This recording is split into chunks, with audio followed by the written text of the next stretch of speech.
রাসূল সাল্লাল্লাহু আলাইহি ওয়াসাল্লাম তার উম্মতদেরকে 5 ওয়াক্ত নামাজ শেষে এইগুলো আমল করতে বলেছেন। একবার পড়বেন আল্লাহু আকবার, 3 বার পড়বেন আস্তাগফিরুল্লাহ, এরপর একবার পড়বেন আল্লাহুম্মা আনতাস সালাম ওয়া মিনকাস সালাম তাবারাকাতা ইয়া জাল জালালি ওয়াল ইকরাম। এরপর পড়তে বলেছেন আয়াতুল কুরসি, এবং তিনি আরও বলেছেন যে ব্যক্তি প্রত্যেক ফরজ নামাজ শেষে আয়াতুল কুরসি পাঠ করবে সেই আয়াতুল কুরসি পাঠকারী ব্যক্তি এবং জান্নাতে যাওয়ার পথে শুধু একটি মাত্র বাধা থাকবে, সেটি হলো মৃত্যু। এছাড়াও তিনি আরও পাঠ করতে বলেছেন 33 বার সুবহানাল্লাহ, 33 বার আলহামদুলিল্লাহ এবং 34 বার আল্লাহু আকবার।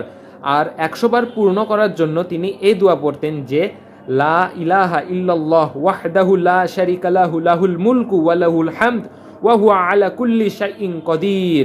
এছাড়াও আরও বলতে পারেন লা ইলাহা ইন্না আনতা সুবহানাকা ইন্নী কুনতু মিনাজ জালিমিন। এই আমলগুলো অন্যকেও শেয়ার করে দিন, তাহলে সে যে আমল করবে তার কিছুটা সওয়াব আপনার আমল নামায়ও লেখা হবে। সদকা জারিয়া হিসাবে সবার কাছে শেয়ার করে দিন।